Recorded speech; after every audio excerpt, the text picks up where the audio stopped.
Hello everyone! Yon. With pataas pa ng kilikili. I'm in the mood to make a video today. And what we're going to do is, we're going to make a rush cake para kay Ate Perla. Happiest birthday, Ate Perla, Edra!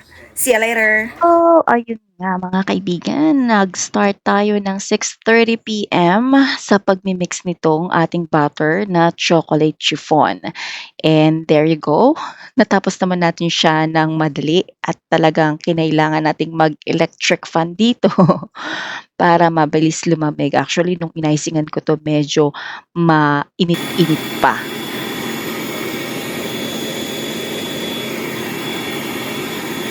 Alright, everyone, nakagawa na tayo ng ating icing.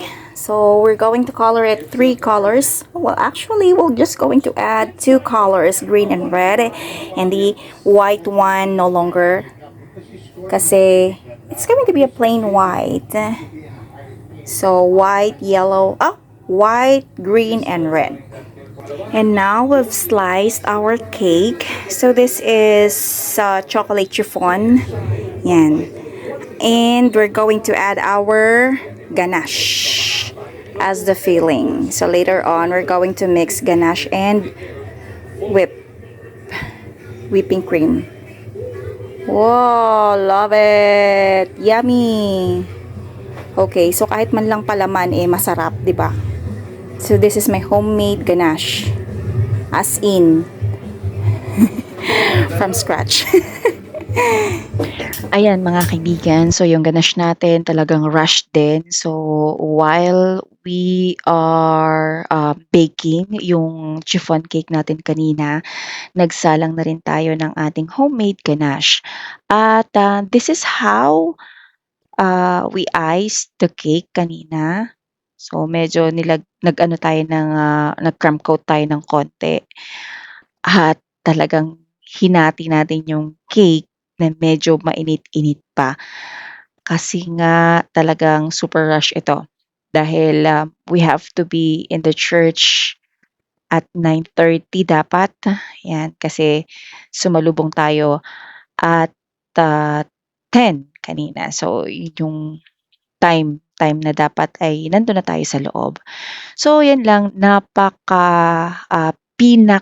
ayan, pinakang simpleng design at madali ang design yung ginawa natin kanina with the help of our tips. So, dalawang nozzle tips lang yung ginamit natin dito. The rosette o yung 1M yung ginamit natin at saka itong leaf tip, yung pandahon. So, yung ginamit nating colors is yung INC theme, INC colors, yung green, white, and red. Yan. So, actually, nalimutan natin na birthday ni Ate Perla kanina. Kasi today is 27 na. So, yesterday, July 26. At alam nyo ba na every birthday niya talaga nagpapagawa siya ng cake sa akin. So, just this year na wala kaming prepared cake for her o siguro hindi talaga niya inisip na mag-cake ngayon. Pero yun nga, dahil meron tayong ingredients na available dito sa bahay ngayon, nakagawa tayo. So, ganun lang naman. Pag meron ako at available yan, madali lang yan gawin. Pero pagka wala, wala talaga akong mai-gift. So, yan. Simple lang naman and isa si Ate Perla kasi sa napakabait na taong nakilala ko and siyempre yung family niya, 'pag birthday ko lagi ring merong gift sa akin, 'yan. And basta next na magbi-birthday, advance na natin yung ating pagbati kay Ka Erlyn. Si Ka Erlyn naman anak din ni Ka Perla. So si Ka Erlyn, advance happy birthday. It's going to be July 29 if I'm not mistaken, Ka Erlyn, 'yan. At dito nga, eto yung, kahinaan natin sa pagke-cake, hindi tayo magaling sa pagsusulat. Hindi kasi ako nagpa-practice mag-ano, mag-lettering sa cake. Ewan ko ba, tamad lang siguro. Pero basta yung handwriting ko, that's how I write on a cake. Gano'n na rin yung aking, pagsusulat.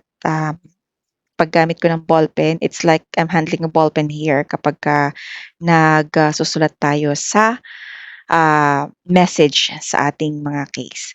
And there, rosette and leaf lang yung ating ginamit na design dito para madali lang siya. Natapos natin yung cake around 8:45. Parang gano'n kasi 9, oo, i-pack na natin siya, na-package na natin siya ng 9 PM. So, mga 8:45 natin 'to talagang, na-finalize. Usually natatapos ko ang isang rush cake in 5 hours, but this one, at this time parang nasa 3 hours ko lang siya ginawa. Ewan ko, ang bilis kong gumawa ngayon, maybe because, nakapag-ano talaga tayo, nakapag-rest tayo.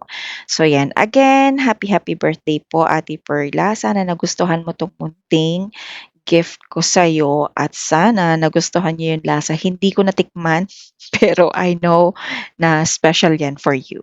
'Yan. Thank you!